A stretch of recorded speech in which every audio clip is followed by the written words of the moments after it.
جو کہ بالکل غلط ہے چیزیں. اور کبھی بھی یاد رکھ لیجئے یہ حسن رضی اللہ تعالی عنہ کے بارے میں بھی ہم یہ بات ذکر کرتے ہیں کہ حسن رضی اللہ تعالی عنہ نے صلح کر لی امیر معاویہ رضی اللہ تعالی عنہ کے ساتھ اور ان کو خلیفہ تسلیم کر لیا، لیکن شیعہ اس کو نہیں مانتے. کبھی بھی یہ جو ہے نہیں یہ تو غلط ہے، یہ غلط طریقے سے یہ تاریخ جو ہے بیان کی جا رہی ہے. حسن رضی اللہ تعالی عنہ کبھی بھی ان کے ساتھ صلح نہیں کیے، ویسا نہیں ہوا، یعنی ان کو جو ہے خلیفہ نہیں مانا، یہ مختلف جو ہے باتیں پیش کرتے رہے. تو کبھی آپ کے ساتھ بھی ہو سکتا ہے کبھی کوئی بحث کرے، کوئی بات کرے تو اس طرح کی باتیں ذکر کرے، اس لیے میں نے سوچا کہ آپ کے سامنے یہ بھی پیش کرتے کہ وہ لوگ اس بات کو نہیں تسلیم کرتے. شیعہ جو ہے ان روایتوں کو تسلیم نہیں کرتے، حالانکہ جو پیشن گوئی ہے پیارے نبی صلی اللہ علیہ وسلم کی وہ بالکل صحیح حدیث ہے کہ ان ابنی ھذا سید سیصلح اللہ بہ بین فئتین عظیمتین من المؤمنین، کہ میرا یہ نواسا، یہ سردار، اس کے ذریعے سے اللہ تعالیٰ مسلمانوں کی دو بڑی جماعتوں کے درمیان صلح کرائے گا. یہ بالکل صحیح حدیث ہے یہ. اور جب انہوں نے صلح کو قبول کر لیا اور آگے بڑھ کر کے انہوں نے امیر معاویہ رضی اللہ تعالیٰ عنہ کو خلیفہ تسلیم کر دیا، پھر سے امت ایک پلیٹ فارم پہ آ گئی. اور یہ بڑا کارنامہ تھا جو کہ حسن بن علی رضی اللہ تعالیٰ عنہما کا کہ جو ہے کھاتے میں آیا، اور ان کی جو ہے نیکیوں کے کھاتے میں اسے جو ہے بڑی اہمیت حاصل ہوئی، لیکن شیعہ اسے تسلیم نہیں کرتے. تو یہ چیز بھی ہمارے سامنے رہنا چاہیے. تو امیر معاویہ رضی اللہ تعالی عنہ بہرحال خلیفہ بن گئے، اور یہاں سے اموی خلافت کی شروعات ہو جاتی ہے. یہ 40 پر 1 ہجرت کا جو ہے 40 پر 1 جو ہے سال، یعنی 41 جو ہے یہ، اور اس سال میں ان کی خلافت قائم ہو جاتی ہے. شوال کا تقریباً شوال ہی کا مہینہ رہتا ہے، غالباً شوال کا مہینہ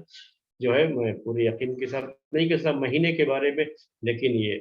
41 ہجری ہجرت کے سال کے لحاظ سے یہ 41 ہجری سال، اس وقت ان کی خلافت عمل میں آتی ہے. اور امیر معاویہ رضی اللہ تعالی عنہ پھر پوری امت کو ایک ساتھ ملا کر کے جو چلتے ہیں، تو تقریباً 20 سال تک کسی فتنے کو بھی اجازت نہیں ہوتی ہے کہ وہ سر اٹھائے.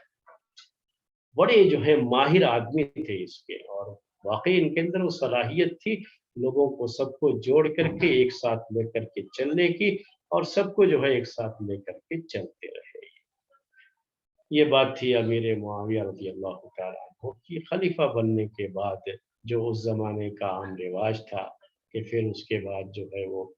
اپنی جو ہے امت کے درمیان قوم کے درمیان جو ہے خطبہ دینا، ان کو بتانا، نصیحتیں کرنا، وہ جو چیزیں ہوئی ہیں انشاءاللہ اس کی شروعات ہم آئندہ ہفتے درس میں آپ کے سامنے رکھیں گے.